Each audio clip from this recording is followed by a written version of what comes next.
একটা কথা পরিষ্কার, একজন বাঙালি হিসেবে চিকিৎসারত মানে যা দেখতে পাচ্ছি চিকিৎসক হিসেবে বিভিন্ন একটা ছবি আমাদের সামনে, চিত্র সামনে আসছে, এবং সেই চিত্রটা কিন্তু একটা হিন্দি আগ্রাসন, উর্দু আগ্রাসন, সেই আগ্রাসনটা আমরা দেখতে পাচ্ছি।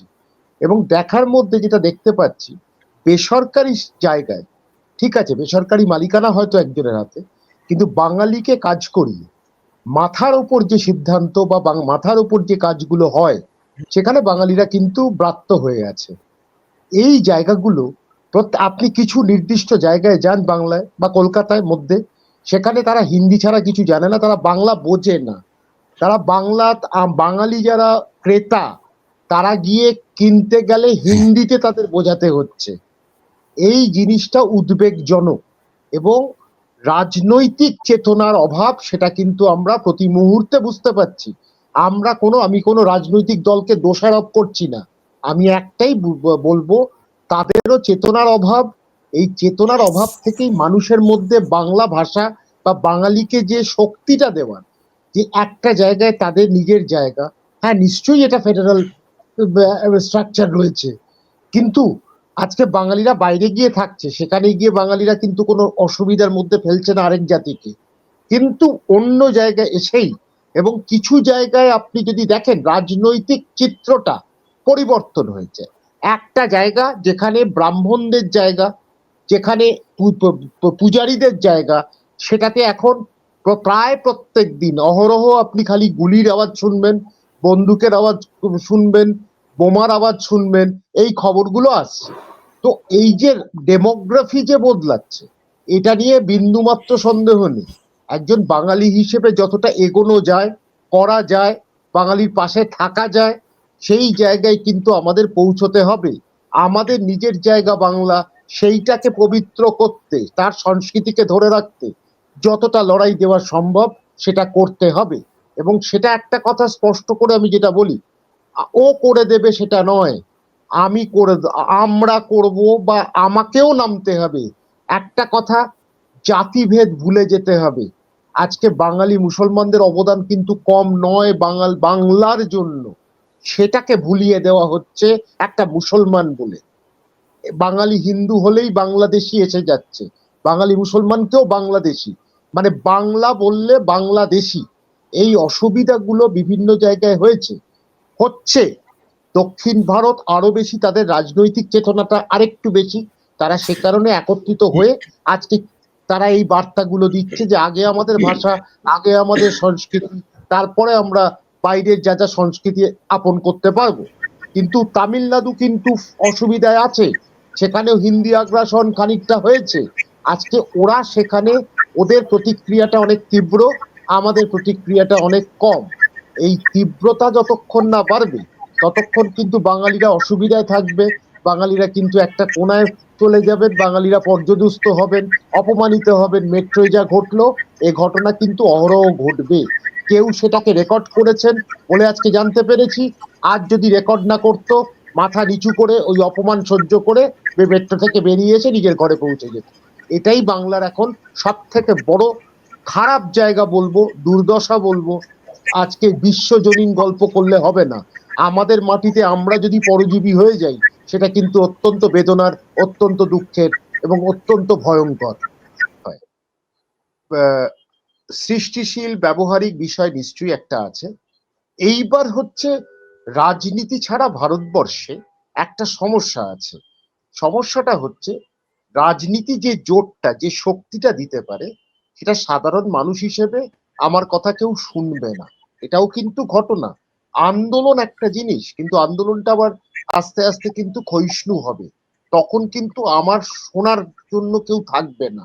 আজকে রাজনীতির ব্যক্তিরা, তারা কিন্তু অনেক বেশি দায়বদ্ধ। বিষয়টা কি করে, দুটো বিষয় যদি একটু ঠিক করতে পারতো, কাজটা কি কাজ? এক, বাংলাটাকে বাধ্যতামূলক করুক, যে সরকারি পরীক্ষাগুলো আছে। আজ গুজরাটে 100 পরীক্ষা বাধ্যতামূলক, মহারাষ্ট্রে 100 নম্বর মারাঠি ভাষা বাধ্যতামূলক। এই করলেই তো আমাদের বাংলা সবার জন্য যদি খুলে দিই, তাহলে সেখানেই হচ্ছে তারতম্যটা। বাঙালি ছেলে অনেক সময় পেয়ে উঠছে না। তো আজকে স্যার যদি ভাষাটা থাকতো, তার একটা আলাদা নম্বর, তার একটা সুবিধার জায়গায় পেত, সেইটা কিন্তু বাংলা ভাষাটা বাধ্যতামূলক নিয়ে আন্দোলন অনেক আছে। মুখ্যমন্ত্রী একাধিকবার বলেওছেন, তাও তাও কিন্তু এটা কার্যকারিতা আমি দেখতে পেলাম না, কার্যকরী হলো না। আমার বক্তব্য এইখানেই তো আমরা পিছিয়ে আসছি, সাহসটা দেখাতে পাচ্ছি না কেন? ঘটনাচক্রে যদি আমরা যে আন্দোলন করেছিলাম, টানা করে আসছি, আরো করে যাব, থামবো না। ঠিক ইলেকশনের আগে সিপিএম প্রার্থী মিসেস হালিম আর শুভেন্দু অধিকারী দুজনে গিয়ে বলল না, বাংলার ভাষাটা বাধ্যতামূলক করা উচিত হবে না। কারণ শুভেন্দু অধিকারীরও যেরকম একটা মানে একটা মানে কিছু মানুষকে নিয়ে তাদের ইচ্ছেটা বেশি, কারণ তারা ভোটার। আবার মিসেস হালিমেরও কিন্তু একটা শ্রেণীকে নিয়ে তাদের ইচ্ছে, সেই তারা ভোটার। এই ভোট প্রসঙ্গ করতে গিয়ে বাঙালিরা এত রাজনীতি করতে গিয়ে কোথায় জিতবো, কবে জিতবো, কেন জিতবো, কিভাবে জিতবো, এই জন্য তৈলমর্দন গুলো করতে হয়। কিন্তু বাংলা ভাষাটা যে চলে যাচ্ছে, আর অভিভাবকরা দেখুন, ছেলে মেয়ের নাম যা বাংলায় দিচ্ছে আপনি চিন্তা করতে পারবেন না। সে ভাষার মনে হবে যেন সত্যি তারা ভাষাবিদ, যে এত সুন্দর নাম দেয়। কিন্তু তাদের ছেলেরা কিন্তু সেইভাবে বাংলা বলতে পারছে না, এটা ঘটনা। বাংলা বলতে গিয়ে দুটো ইংরেজি আসছে, দুটো ইংরেজি আসুক, তাতে অসুবিধে নেই। কিন্তু একই সাথে আজকে বাংলা বলতে গিয়ে যে আটকাচ্ছে, এটা আটকাচ্ছে কেন? কারণ বাংলা ভাষাটা যদি বাধ্যতামূলক হতো বিভিন্ন পরীক্ষায়, আমরা বাধ্য হতাম বাংলাটাকে মনোযোগ দিয়ে পড়ানোর। এটা সত্যি কথা, এটা কিন্তু ঘটনা। আর বাঙালির জন্য সংরক্ষণ যতদিন না থাকবে, সেইটা 50% অব্দি একটা ক্যাপ সুপ্রিম কোর্টে দেওয়া আছে। এটা বাড়াতে পারে আর্টিকেল, সম্ভবত আর্টিকেল 9। সেইখানে পার্লামেন্ট কিন্তু একটা রাজ্যকে আলাদা অনুমতি দিতে পারে যে তোমরা এতটা, এই অসুবিধার জন্য তোমরা এতটা বাড়াতে পারো। এই জায়গায় থেকে আমার বক্তব্য, আমরা 50% সংরক্ষণ তো করি, তারপর তো না হয় আর্টিকেল 9 ব্যবহার করা যাবে বা কেন্দ্রের কাছে আবেদন করা যাবে। কিন্তু আজকে একটা কথা বলে রাখি, এক্সাক্ট ফিগারটা আমার নেই, বাংলায় ইন মাইগ্রেশন যা হয় সেটা অনেক বেশি আউট মাইগ্রেশনের থেকে। এই যে কথা বলি আমরা যে বাইরে চলে যাচ্ছে, বাইরে চলে যাচ্ছে, বাইরে চলে যাচ্ছে, বাইরে চলে যাওয়ার যদি হিসেব দেখেন, বাংলায় কাজ আছে, বাঙালির জন্য নেই, এটা কিন্তু একটা ঘটনা। আর একটা কথা, আপনি দেখবেন অ্যাডভার্টিজমেন্ট আমার কাছে আছে, সেখানে বাঙালিকে চাই না, একদম স্পষ্ট করে সাহস করে কিছুদিন আগে ক্ষমা চেয়েছে, বাঙালিকে চাই না। এই অডাসিটিটা কোথায় পেল? এটা মহারাষ্ট্রে হলে পেত না, এটা দক্ষিণ ভারতে হলে পেত না। আমাদের রাজনৈতিক নেতাদের আরেকটা কথা, যেটা আমার জীবনে খুব খারাপ অভিজ্ঞতা, এবং আমি এখানে একটু ক্রুদ্ধ হয়ে যাই। রাজস্থান থেকে কতগুলো মানে মানে এমএলএ এমপি বলে কোনো একটা মার্কেট পুড়ে গেছিল। প্রতিম চট্টোপাধ্যায় তখন ছিলেন ফায়ার, ওই ওই দপ্তরটার মন্ত্রী।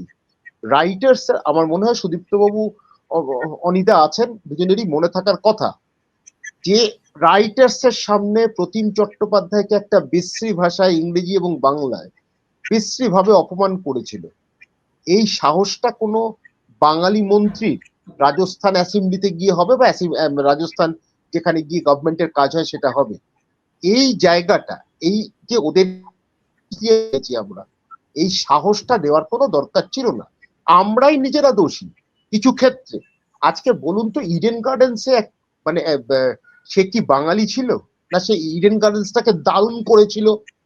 বাংলার কোন রঞ্জিতে বাংলার বাঙালি ক্রিকেটার নেই, কেকেআরে বাঙালি নেই। এইগুলো দাবি কে তুলবে? এগুলো তো আমরা তুলছি। কিন্তু যারা যারা কিছু বাঙালি বসে আছে, তারা ওদের দিকেই রয়ে গেছে, কারণ ওদের খাওয়াটা তারা হজম করে ফেলেছে, এটা অস্বীকার করার নেই।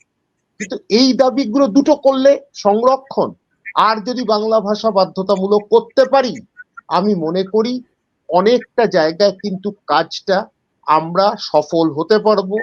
বাঙালির ওপর যে বঞ্চনা, হাহাকার যেটা চলছে বাঙালিদের ক্ষেত্রে, সেটা কিন্তু অনেকটা মুক্ত হবে বাঙালি।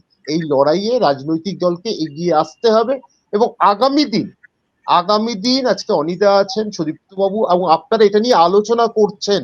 সব থেকে বড় কথা, ফোর্থ পিলার কেউ মনে হয়েছে এটা নিয়ে আমাদের একটা বিষয় রাখা উচিত। এই কারণ আগামী দিন এটাই ভবিষ্যৎ, হাতে মুঠোফোন আর এরকম করে সবাই দেখবে। আগামী দিন কিন্তু আর বড় টিভি চ্যানেল দেখার আর মানুষের ধৈর্য হবে না।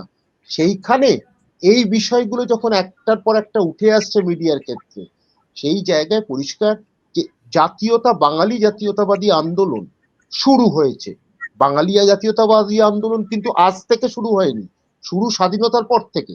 আমরা বাঙালি, সেখানে বিভিন্ন কারণে আমরা বাঙালি উঠতে পারিনি, কারণ তাদের একটা ধার্মিক বিষয় ছিল এবং তাদের একটা মতবাদ বা একটা সেক্টের সাথে তাদের এমন নিবিড় যোগাযোগ ছিল, সে কারণে তারা আজকে বিশেষভাবে আসতে পারেনি।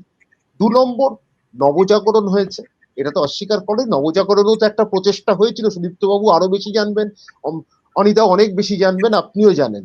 কিন্তু ঘটনাটা হচ্ছে সেখানেও রাজনৈতিক দিকটা এগোতে পারেনি। যারা করছিল তারা একটু বেশি এলিট ছিল, তারা তাদের সাথে যে আরো যুক্ত হবে নিচের লোয়ার লেভেল ওয়ার্কার, সেটা হয়নি। কিন্তু হচ্ছে তারপর মোটামুটি 2017 থেকে আবার একটা নতুন মানে তরঙ্গ এসছে। এই তরঙ্গ কিন্তু চলবে, কারণ এখন মিডিয়া আছে। এখন মিডিয়া আছে, মিডিয়া কিছু খবর দিচ্ছে। আপনারা যে আলোচনা করছেন এটাও কিন্তু একটা বার্তা সবার কাছে পৌঁছচ্ছে। সুতরাং এই দুটো কাজ যদি রাজনৈতিক দলের মধ্যে থাকে, বিজেপিকে আমি ছেড়ে দিলাম, বিজেপিকে আমি কখনোই বাঙালি দল বা বাঙালি হিসেবে দেখি না। কারণ বিজেপিটা পুরোটাই তৈরি হয়েছে অবাঙালিদের, কিছু হিন্দু অবাঙালি মানে উচ্চ জাতের লোকেদেরকে নিয়ে তৈরি হয়েছে। তারা এটা চিন্তাই করবে না।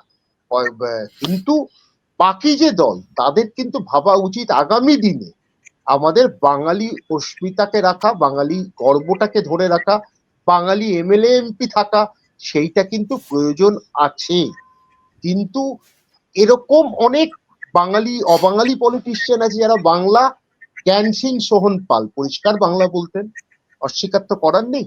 কিন্তু তার সাথে আপনি মিলিয়ে দেখুন আরো 2-1 জন পলিটিশিয়ানকে, তারা বাংলাটা বলতে তাদের যে কি কষ্ট হয় ভাবতে পারবেন না। এইটা তো বাংলার একটা অপমান, বাঙালিদের অপমান, বাংলার সংস্কৃতিকে অপমান। সুতরাং এইখানে কিন্তু আমাদের একটু কঠোর হতে হবে, উপায় নেই। হয়তো আমাদেরকে কেউ প্যারোকিয়াল বলবে, কেউ অ্যাগ্রেসিভ বলবে, কিন্তু বাঙালিকে বাঁচাতে গেলে তো নিশ্চয়ই আমাদের কিছু কিছু দায়িত্ব নিতে হবে। সেই দায়িত্বটা নিচ্ছি, আমরা চেষ্টা করছি। আশা করি বাঙালিদের কাছে এই বার্তাটা পৌঁছবে।